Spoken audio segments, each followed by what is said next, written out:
Bienvenidos sean amigos a un nuevo capítulo de este canal, su espacio.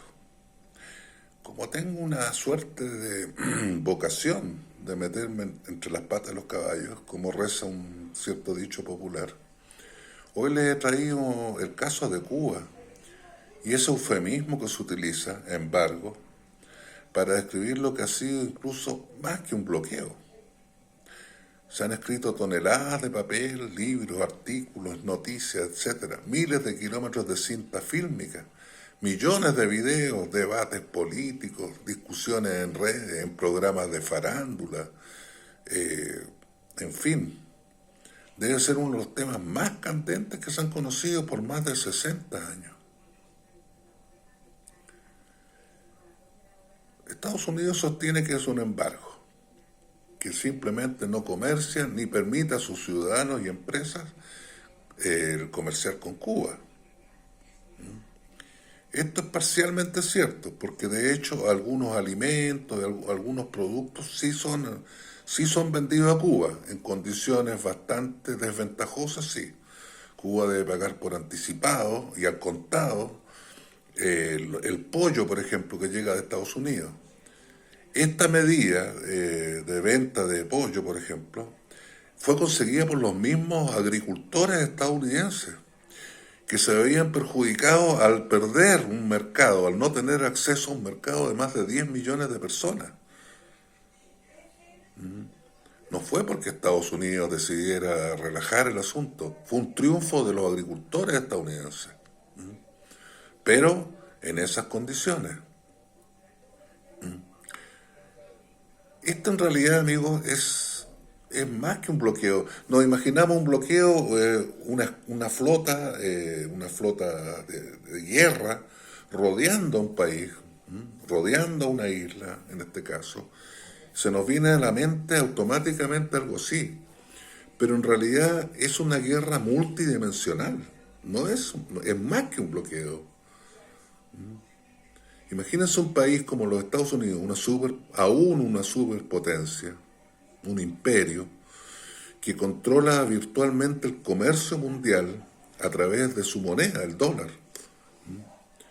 Sigue siendo la moneda de reserva mayoritaria en el mundo, sigue siendo la moneda de comercio, la principal moneda de comercio en el mundo. El SWIFT, por ejemplo, el sistema bancario internacional, sigue siendo controlado por Estados Unidos.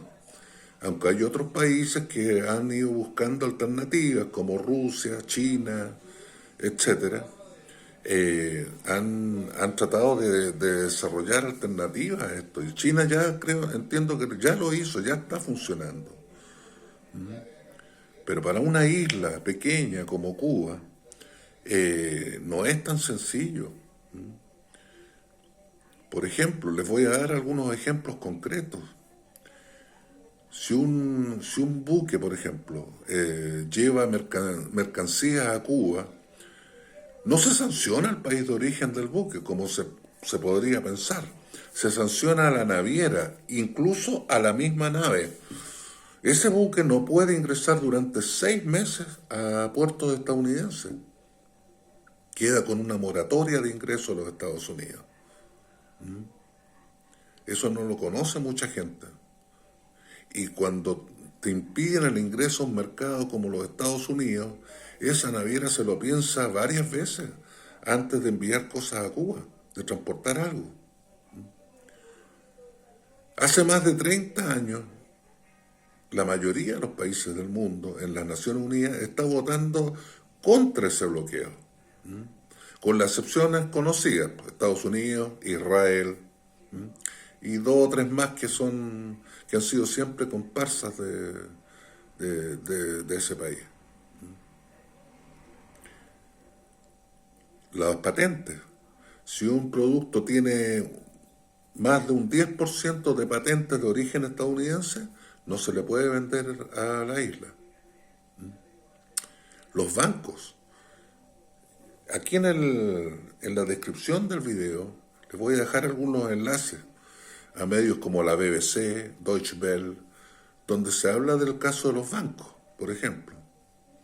El Paribas, la sociedad francesa de bancaria, fue sancionada en varios cientos de millones de dólares.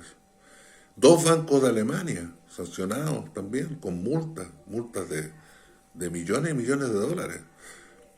Y tuvieron que pagarlas, pues, porque están en el sistema SWIFT, están en el... Entonces, Estados Unidos lo sancionó. ¿Por qué? Por comerciar con países que están además en la famosa lista de países patrocinadores del terrorismo, donde Cuba no debería estar. Desde los años 80 Cuba no tiene ninguna relación con, si quisiéramos llamarle terrorismo, que no lo fueron en realidad. La guerra de Angola no estamos hablando de terrorismo, estamos hablando de un país que estaba siendo atacado por un régimen racista como el de Sudáfrica, que afortunadamente ya está fallecido desde los 90. La independencia de Namibia, la independencia misma de Sudáfrica, donde todos los años celebran y agradecen a Cuba por haber ayudado en esa lucha, por haberlo liberado. Pero eso todavía sigue calando, parece, o lo siguen usando como pretexto para tener a Cuba en una lista espuria. Y eso le significa a la isla estar fuera de muchas cosas. Imagínense, mi propio país es un país abierto al mundo, tiene decenas de tratados de libre comercio con todo el planeta prácticamente. Y todavía no soluciona problemas básicos como salud, educación, vivienda, pensiones, empleo. Y el mío es un país abierto al mundo, absolutamente. ¿Qué pasa con una isla que también es un país subdesarrollado, igual que el mío? En los años 80, para ejemplificarle por qué opino, por qué afirmo, por qué creo yo que es una guerra, en los años 80 llegaron a introducir enfermedades y plagas en la isla. Por ejemplo, el dengue hemorrágico no era una enfermedad endémica en Cuba. Ellos introdujeron el mosquito, el Aedes aegypti. La roya del cacao, que es un hongo, otra del tabaco. Cuba tuvo que desarrollar nuevas variedades de caña de azúcar también, por ejemplo, más resistente a las plagas, por lo mismo. Las bombas en hoteles, en los años 90 ya. El ametrallamiento de hoteles. Yo vi los impactos en los muros de los hoteles. De lanchas rápidas que salían desde Florida, amparadas por el gobierno de Estados Unidos.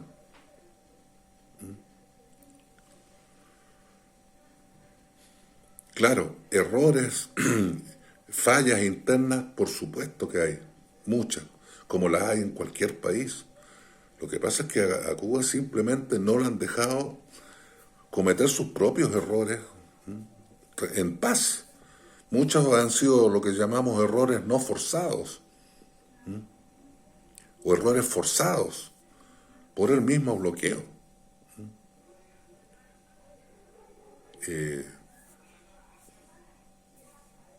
Clinton, por ejemplo, fue el que endureció las sanciones y este bloqueo contra Cuba en los años 90.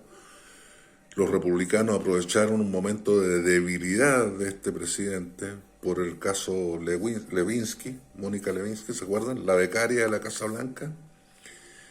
Aprovecharon este momento de debilidad, bueno, ¿cómo sería ahora con Trump? Para sacar la famosa ley Helms-Burton, la ley Torricelli, el drenado de cerebro y de juventud de la isla. ¿Cómo lo han hecho?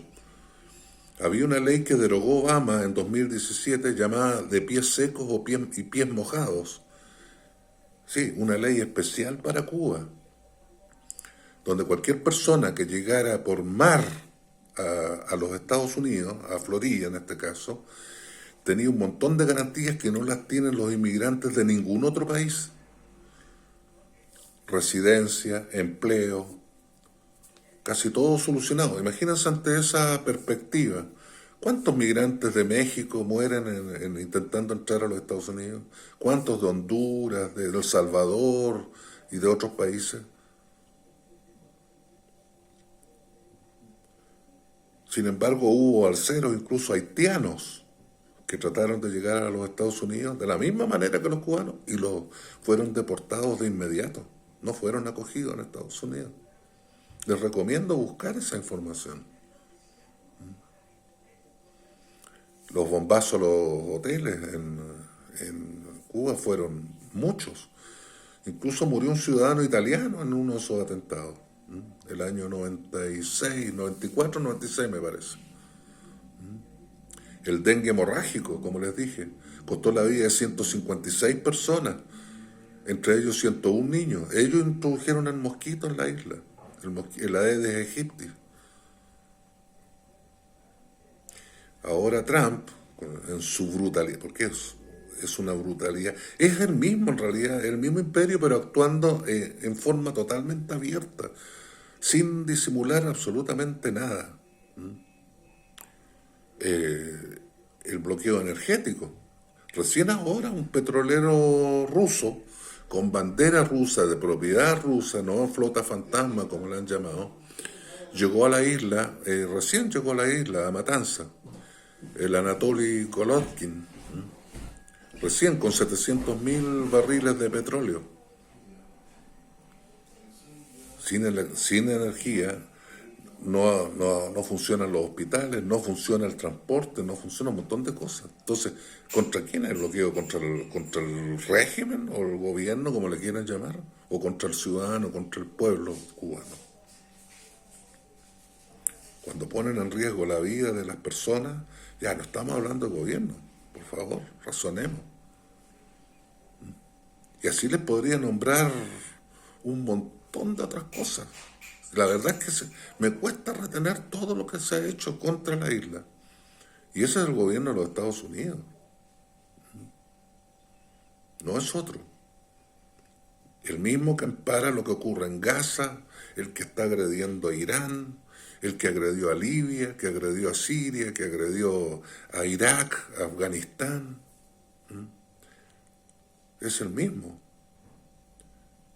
que ha hecho estas cosas por décadas y décadas. Y ahora van gobernantes de algunos países de Iberoamérica, creo que fueron 10, que son abiertamente humillados por este gorila. Les dice, yo no hablo, no tengo tiempo para aprender su maldito idioma, refiriéndose al español. Y son humillados, y nosotros aceptamos eso también. Por favor, superemos la colonización mental, superemos los complejos de inferioridad. Tenemos que empezar a pensar como iberoamericanos y unirnos, porque si no nos van a pasar por encima a todos, no solo a Cuba. No solo a Cuba. Nos van a aplastar. Ya hay países que están aplastados, entregando sus recursos naturales.